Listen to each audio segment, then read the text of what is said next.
Caso sobornos. Has escuchado mucho, ¿verdad? Que el cuaderno, que el préstamo de $6,000, que el aperito.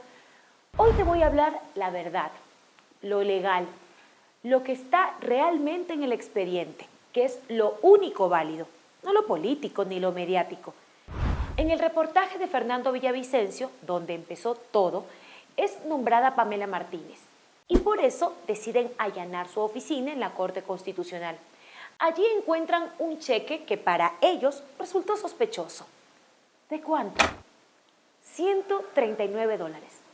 No, no son miles, ni millones. $139.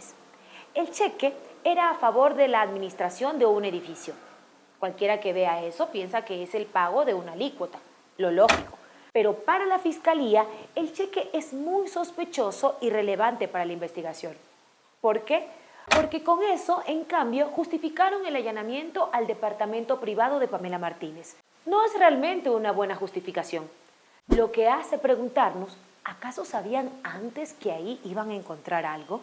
Ahora, para hacer un allanamiento hay una serie de trámites que hay que seguir.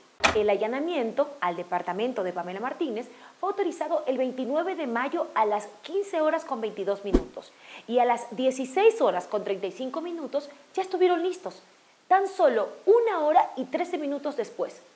Es decir, en un poco más de 1 hora lograron hacer todos los trámites. Y esto, para aclarar, no son correos simples. Son hojas físicas que deben ser firmadas, transportadas y entregadas físicamente en distintas instituciones. Luego la autoridad debe recibir, aprobar, firmar y seguir con el trámite. Esto repetido en al menos 5 lugares físicos. Quito a esa hora, el tráfico. Solo pensar que uno de esos comunicados se logró hacer, firmar y entregar en 1 hora es dudoso. ¿Se imaginan hacer eso en 5 instituciones, junto con varios trámites más? ¿Acaso tenían ya todo preparado? Una vez en el allanamiento, se deben detallar todo. Pero aquí no se pone ni quiénes hacen el allanamiento. En el acta, que no tenía ni nombres, se describe cómo se dio el allanamiento, debiendo indicar que al llegar al lugar se encontraba en el inmueble antes descrito el señor Jimmy Román Salazar Sánchez, quien para la realización de dicha diligencia antes referida otorgó las facilidades para ingresar al inmueble. El referido ciudadano procedió a abrir la puerta del inmueble antes mencionado con una llave y se mantuvo en el lugar hasta concluir la diligencia. A ver, si es que yo abro con una llave una puerta, quiere decir que estoy afuera del departamento. Porque si estoy dentro, no abro con una llave, simplemente abro. O aún más, si es que yo estoy adentro y la fiscal esperando afuera, ¿cómo sabe la fiscal con qué abrí la puerta? Entonces, es evidente que el esposo de Pamela Martínez abrió desde afuera. Eso quiere decir que el esposo de Martínez estaba esperando el allanamiento. ¿Ya sabía del allanamiento? O por una extraña coincidencia, el esposo de Martínez justo pasaba por ahí con las llaves del departamento.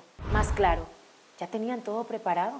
Dato curioso, el esposo de Martínez nunca fue procesado. ¿Y qué creen? En el acta no se detalló nada.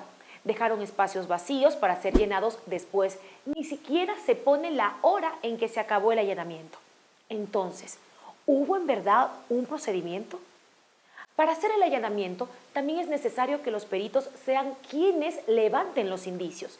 En su informe, el perito encargado del allanamiento dice que llegó 5 minutos después de la llegada del equipo de fiscalía, por lo que llegó a una escena, dice él, modificada, y eso lo escribe.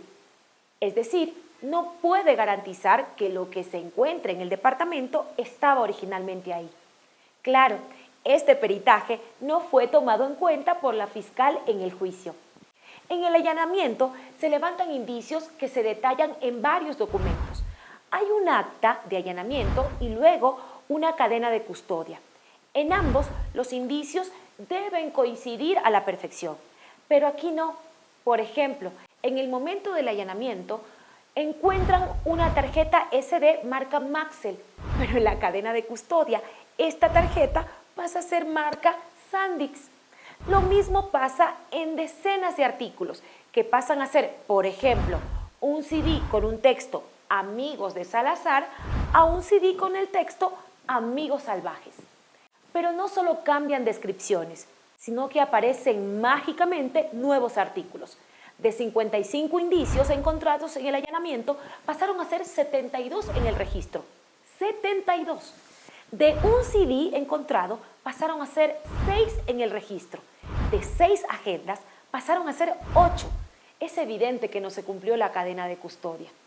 En este allanamiento se encontró el famoso cuaderno de Pamela Martínez. Uno pensaría que tan valioso objeto estaría escondido, atrás de una pared, bajo llaves o en un sótano, algo así. Pero no, se encontró así, tal cual, sobre la chimenea, a simple vista. Aquí, mírenlo, visible desde cualquier lugar del departamento. Los investigadores no tuvieron que buscar nada. Y lo mismo pasó con todos los demás indicios. Todos fueron encontrados a simple vista, encima de la cama, del velador, de la estantería. Nada estuvo escondido, nada tuvieron que romper. Todo facilito para los investigadores. Hay peritos con superpoderes. Uno que analizó el cuaderno dice que fue escrito con tinta pastosa y sin usar ninguna técnica especializada. ¿O acaso el cuaderno fue escrito tan recientemente que la tinta todavía es nueva? No es que estaba escrito hace años. Hay peritajes que son igualitos, hasta con la misma foto. Este peritaje, por ejemplo, es del 3 de junio y este del 3 de julio, pero la foto es la misma. ¿Hicieron de verdad el peritaje? La Fiscalía General del Estado tiene un sistema de gestión documental. Este sistema permite demostrar la veracidad de cada documento, su fecha de creación, quién es el responsable, quién recibió, etc. Pero en todo este proceso de fiscalía, ningún documento, ninguno fue subido al sistema. ¿Por qué? ¿No querían que sepan la fecha real de los documentos? Hay otro tema que ha sido muy mediático, el préstamo de $6,000 a Correa. Pero hay algo que no contaron.